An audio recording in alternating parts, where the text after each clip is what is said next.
Quel est le rôle du service de garde quant à l'inclusion?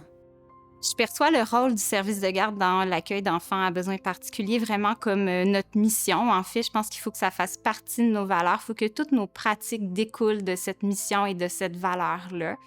Donc, le rôle du service de garde, c'est vraiment de faire en sorte que l'enfant puisse participer à sa juste mesure à toutes les activités quotidiennes qui se trouvent dans un service de garde.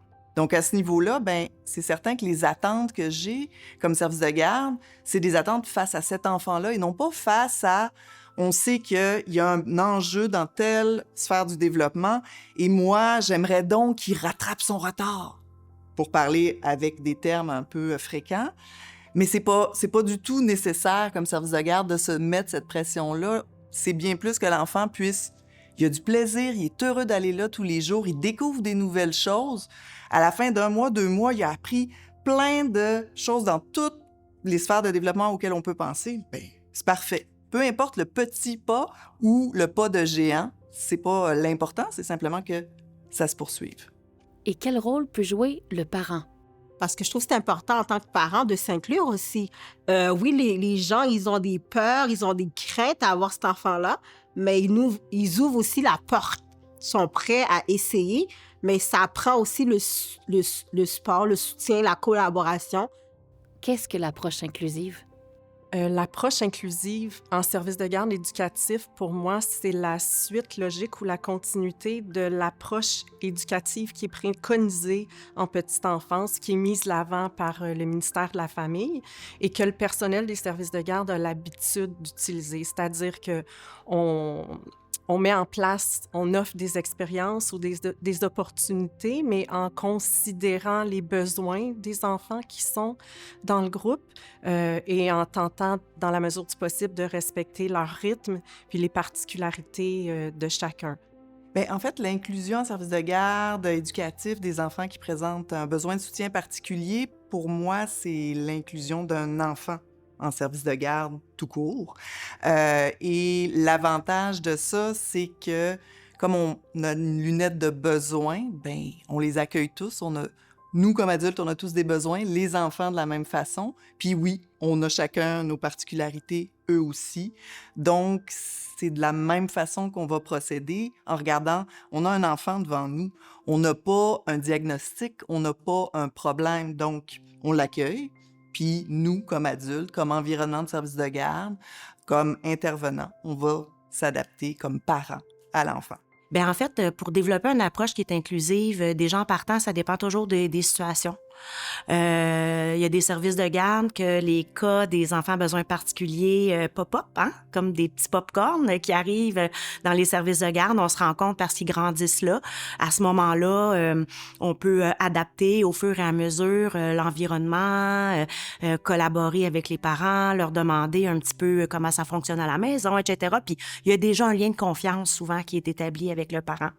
Tandis qu'un enfant à besoins particuliers qui va arriver au service de garde, là, on doit s'informer, on doit aller chercher les informations, soit avec Agirto, soit avec les différents intervenants de d'autres organismes, et là, ensuite, de mettre en place tout ce que ça prend pour accueillir cet enfant-là.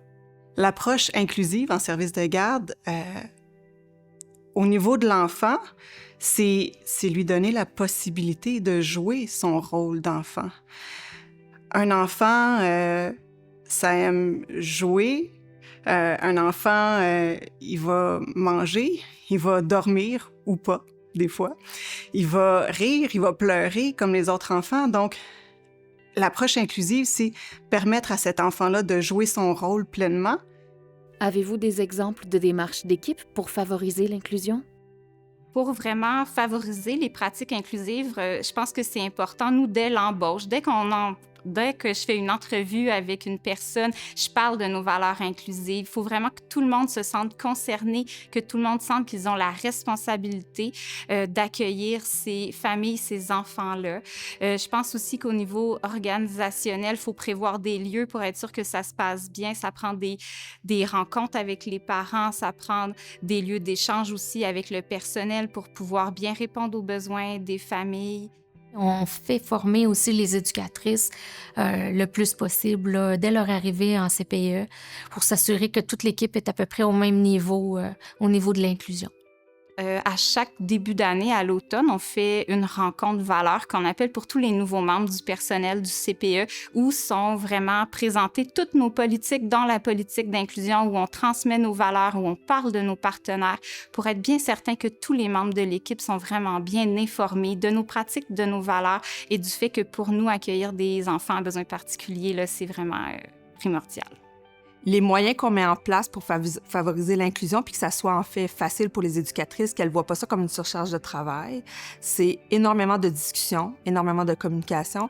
Les éducatrices doivent nommer aussi un peu leurs craintes, qu'est-ce qui leur fait peur, pour qu'on puisse trouver des stratégies qui sont efficaces dans le quotidien pour que l'enfant soit inclus vraiment dans toute la routine du CPE. Il n'y a pas un moment dans la journée où est-ce que l'enfant devrait être un peu plus laissé de côté parce que c'est un moment trop difficile. Donc, de ramener ça à la réalité pour accompagner l'enfant pour qu'il puisse suivre le groupe à sa juste mesure.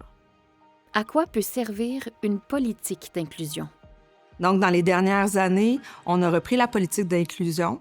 On a regardé qu'est-ce qu'on faisait déjà comme pratique sur le terrain. Donc, on a modifié certaines parties pour que ça reflète réellement ce qu'on fait sur le terrain. Puis, on a bonifié parce que la structure de l'organisme a changé.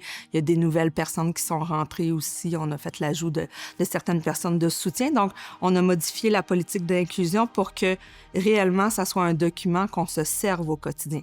Donc, on se réfère, c'est ça, aux étapes de la politique d'inclusion. Ça ne devrait pas être un document qui reste dans le bureau. C'est d'abord et avant tout, pour que la famille sache qu'est-ce qu'on peut faire dans notre milieu, mais c'est d'abord et avant tout un outil qui est supposé d'aider les éducatrices dans la détection, dans l'accompagnement à la famille, l'accompagnement à l'enfant. À qui revient la responsabilité de l'inclusion? Alors, l'inclusion en service de garde d'un enfant à besoin de soutien particulier, si on veut que ça fonctionne bien, c'est toujours possible, peu importe la méthode qu'on va choisir. Mais si on veut que ça fonctionne bien, que l'enfant s'épanouisse au mieux de ses capacités, de qui il est, c'est quand tout le monde, tous les partenaires, tous les acteurs, je dirais, jouent un rôle actif pour l'inclusion de l'enfant. On parle évidemment du service de garde, mais on va parler des parents, on va parler de tous les acteurs. Ça peut être du réseau de la santé et services sociaux, du réseau communautaire. C'est la responsabilité de tous. L'inclusion d'un enfant dans un service de garde ou dans un milieu scolaire, c'est la responsabilité de tous. D'abord, la direction, l'implication de toute l'équipe. Ce n'est pas l'éducatrice qui est attitrée à l'enfant, c'est l'implication de tout le monde. Parce que, disons, l'éducatrice attitrée est absente. Donc, il y a un plan qui est déjà là pour cet enfant-là, pour que la personne qui vient remplacer sache quel est le besoin de cet enfant-là.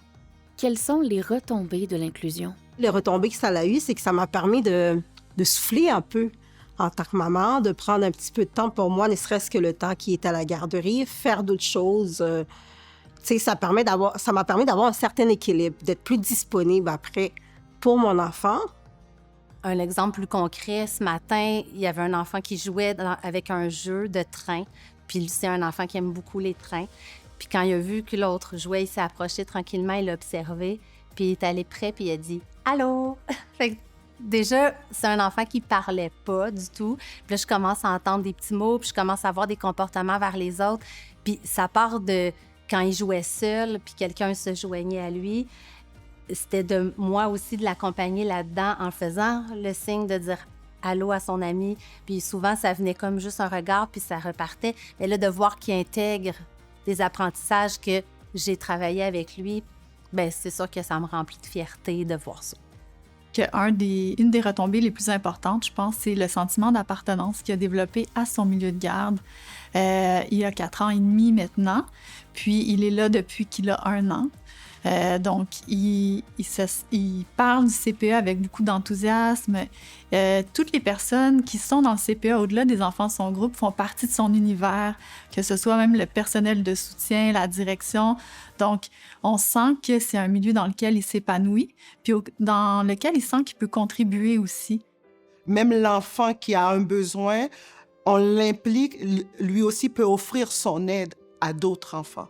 Donc, c'est bénéfique pour tous. Et c'est valorisant aussi pour chacun de ces enfants-là. dans le service de garde pour les enfants en besoins particuliers, c'est de toute beauté quand tu les accompagnes puis que l'inclusion, elle est bien réussie. Ça a un impact positif pour l'enfant en tant que tel parce qu'il vit des réussites dans un contexte qui est plus normatif, en fait, avec des enfants du même âge que lui. Puis tu le vois, quand ils réussissent à faire certaines choses puis qu'ils ont des progressions, tu vois les étoiles dans leurs yeux puis à quel point ils sont fiers d'eux. Puis ça a un impact énormément positif aussi sur le reste du groupe. Mettons qu'on a un groupe typique, on parle beaucoup moins de différence avec les enfants.